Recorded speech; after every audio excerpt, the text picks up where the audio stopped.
Life as an INFJ can feel like a constant uphill battle. You care deeply, think deeply, and feel even deeper. On the outside, people might see you as calm and composed, but inside, you're carrying more weight than most people realize.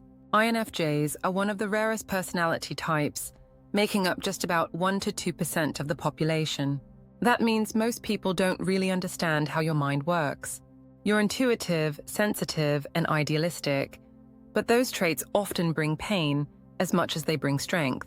Have you ever felt like you don't fit in, even in a room full of people, or that you're constantly misunderstood, no matter how hard you try to explain yourself? That's common for INFJs. You see the world through a deep emotional and moral lens. You want things to be meaningful, real, and good, but life doesn't always play along. This video will break down 6 powerful reasons why being an INFJ can make life especially hard. These reasons aren't just about being too sensitive or too quiet. They go deeper. These are the emotional and mental struggles that shape your everyday experience. By the end, you will have a clearer understanding of why things feel so hard sometimes. And hopefully, you'll also feel less alone in it. Let's get into it. Reason 1. Overwhelmed by others' emotions.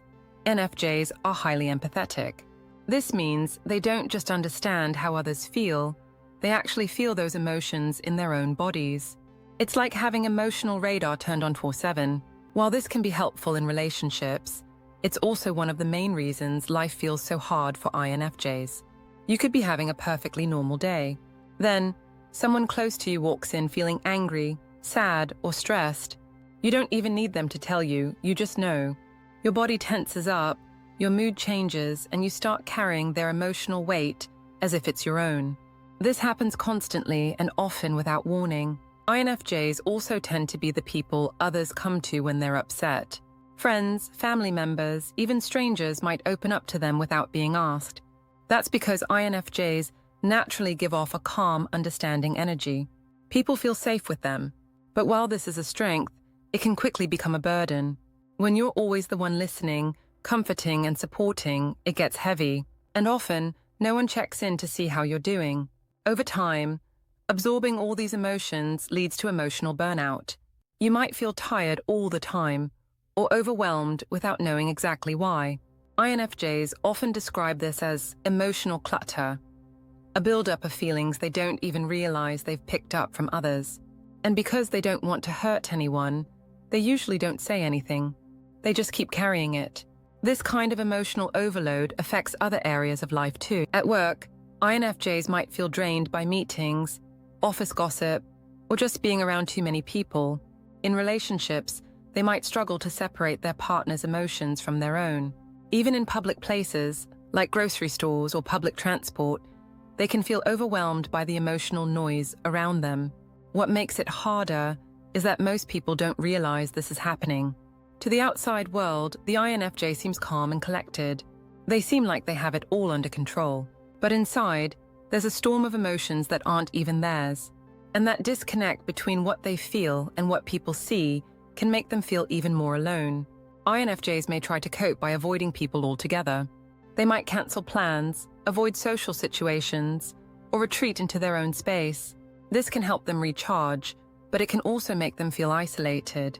And when they do return to social life, the emotional flood starts all over again. Some INFJs turn to creative outlets like writing, music, or art to deal with this.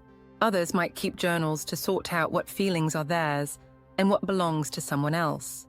But even with these tools, it's a constant challenge. You're always managing a world of emotions, your own and everyone else's. At the end of the day, being emotionally tuned in is part of what makes INFJs so special. They care deeply, they feel deeply, and they connect deeply. But when that sensitivity goes unmanaged, it can leave them emotionally exhausted and misunderstood. It's not drama, it's real daily mental weight. And it's one of the biggest reasons life feels so heavy for this personality type. Reason 2, tendency to bottle up feelings. INFJs are good at listening, helping, and understanding others. But when it comes to their own feelings, they often stay quiet. They don't want to bother anyone. They don't want to cause drama. So, instead of opening up, they bottle everything inside. This habit usually starts early in life. Many INFJs grow up feeling different from others. Maybe they were told they were too sensitive or too emotional. Over time, they learn to keep their feelings to themselves. They smile when they're sad. They say, "I'm fine," even when they're falling apart inside. But emotions don't disappear just because you hide them. They pile up. Each time something bothers the INFJ and they don't speak up, it adds another layer. Eventually, there's too much. The pressure builds, and one day it explodes. This might look like a sudden crying spell, snapping at someone, or shutting down completely. People around them might be surprised, saying, "I didn't know you felt that way." But that's the problem. The INFJ never showed it. They didn't want to. Afterward, the INFJ often feels guilty. They think they overreacted. They blame themselves for not staying calm. So what do they do next time? They bottle it up again. It becomes a cycle that's hard to break. Another reason INFJs keep their feelings in is that they care deeply about harmony. They hate conflict. If sharing their true feelings might upset someone, they'd rather stay silent. Even when someone hurts them, they might just forgive and move on, without ever talking about it. But that silence takes a toll. INFJs can start to feel invisible, like no one really knows them. They may be surrounded by people, yet feel emotionally alone. The truth is, INFJs need to express themselves just like anyone else. They just need safe spaces where they feel heard, respected, and not judged. Until they find that, they'll keep carrying silent burdens. And over time, those hidden feelings make life feel a lot heavier. Reason 3. Struggle with overthinking and existential crises. INFJs don't just think. They overthink, constantly. Their minds are always running, questioning, analyzing, and trying to understand the deeper meaning behind everything. That can be helpful at times, but most of the time, it just makes life harder. They replay conversations in their heads over and over. Did I say the wrong thing? What did they really mean by that? They even overthink text messages. One small word or tone shift can send them spiraling into self-doubt or confusion. But it goes beyond day-to-day worries. INFJs also dive deep into big existential questions. What's my purpose? Why am I here? Is what I'm doing even meaningful? These thoughts come naturally, often when things go quiet or when they're alone. It can feel like their mind won't stop digging for answers that might not even exist. This habit of deep thinking can turn into a trap. Instead of taking action, INFJs sometimes freeze. They want to find the perfect answer, the right choice, the meaningful path. But life isn't always that clear. So they sit with their thoughts, feeling stuck, restless, and unsatisfied. When things go wrong, INFJs tend to blame themselves. They analyze every mistake like it's a personal failure. And they don't easily let go of guilt or regret. Even if something happened years ago, they might still think about it today, wondering what they could have done differently. All of this leads to mental exhaustion. The INFJ brain rarely rests. It jumps from self-reflection to future fears to philosophical questions, on repeat. And while this deep thinking is part of what makes them insightful, it also makes daily life feel heavy. Sometimes these deep thoughts become full-blown existential crises. The INFJ might feel disconnected from others, society, or even themselves. They may ask, "What's the point of all this?" and struggle to find peace with the uncertainty of life. And the hardest part? They often go through this silently. Most people have no idea the storm that's going on inside. INFJs are great at putting on a brave face, but underneath, they might feel completely lost. It's not that INFJs want to be unhappy. They just want life to mean something.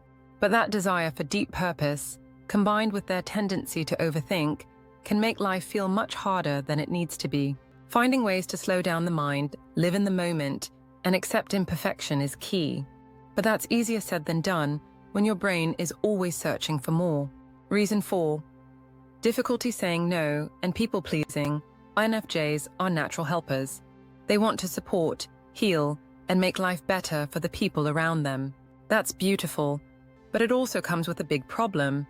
They struggle to say no. Whether it's taking on extra work, doing favors, or being there emotionally, INFJs often say yes even when they're tired, overwhelmed, or already stretched too thin. Why? Because they don't want to let anyone down. They want to be seen as kind, dependable, and caring. And deep down, they feel guilty when they can't help. This need to please can turn into a serious burden. INFJs might agree to things they don't actually want to do. They might stay silent in situations that make them uncomfortable.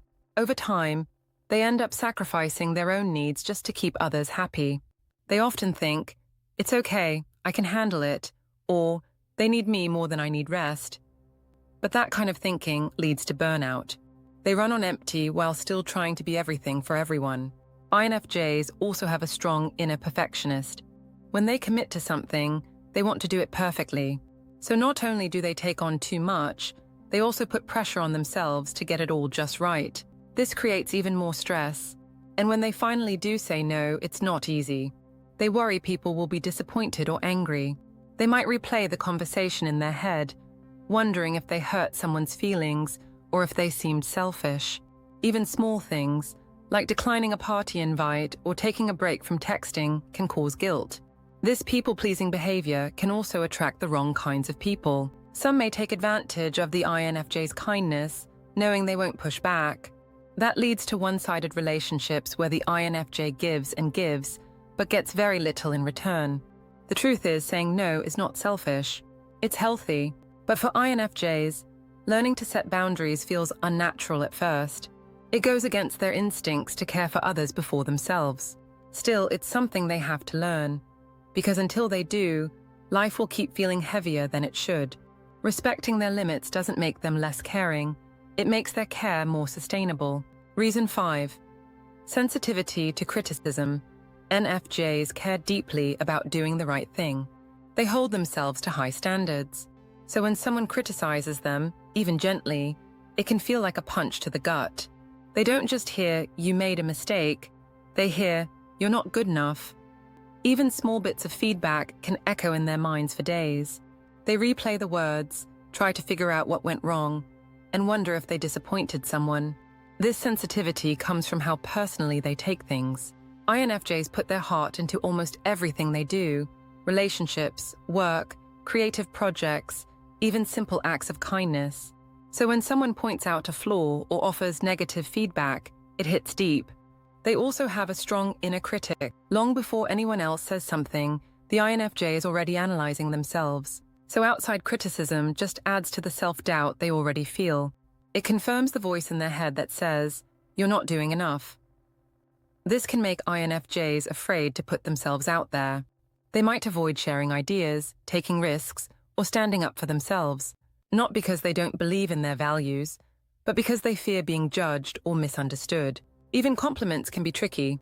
If someone praises them in a way that feels too big, the INFJ might shrink back, thinking, "I don't deserve that."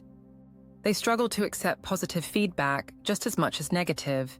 It all feels personal, whether it's praise or critique. At work, this sensitivity can lead to overworking. They try to avoid mistakes at all costs, double-checking everything, staying late, and pushing themselves too hard. In relationships, it can cause them to hide their needs, afraid that speaking up might invite rejection. What INFJs need to remember is that criticism doesn't mean failure. It's part of learning. Not everything is an attack on who they are, but to get to that point, they have to rebuild the way they see feedback, from something painful to something useful. Until then, their deep sensitivity will continue to make life harder, especially in a world that often rewards thick skin. Reason 6. Tendency to self-isolate. During stress, when life gets stressful, most people look for support. They call a friend, talk it out, or spend time with others to feel better.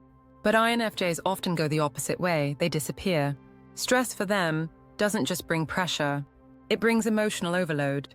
Too many thoughts, too many feelings, too much noise. Their natural response is to shut it all out. They isolate themselves, not because they don't care, but because they need space to breathe and think. During these times, they might stop replying to messages. They cancel plans, stay home, and spend long hours alone. This time alone helps them process what they're feeling. It's how they reset. But the longer they stay isolated, the harder it becomes to come back out. This pattern can lead to loneliness. INFJs want deep connection, but when they're hurting, they pull away from the very people who might be able to help. They don't want to explain what they're feeling. Sometimes they can't even put it into words. so they stay silent. Unfortunately, people around them might misunderstand this, as they might think the INFJ is being distant, cold, or uninterested. That only adds to the INFJ's stress. Now, they're not just dealing with their own emotions, they're worrying about how others see them too. This isolation can also turn into a habit. INFJs get used to handling things alone. Even when they do need help, they might not ask for it. They've been strong for so long, they forget that it's okay to lean on someone else. The key is balance. INFJs do need alone time, but they also need support. Finding a safe, understanding friend or partner who respects their space but stays nearby can make a huge difference. Self-isolation feels safe in the moment, but over time, it can make life much harder. Connection is healing. And for INFJs, learning how to stay open, even during hard times, is a powerful step forward. Being an INFJ isn't easy. You feel deeply, think deeply, and care more than most. But that same depth that makes life hard is also what makes you powerful. You see beauty others miss. You fight for what's right. You bring light in quiet, meaningful ways. Yes, the path is heavy, but it's also unique. And with the right balance of self-care, boundaries, and support, INFJs can turn their struggles into strengths. If this sounds like you, just know you're not alone. You're not broken. You're just deep. And in a loud, shallow world, that's rare and valuable.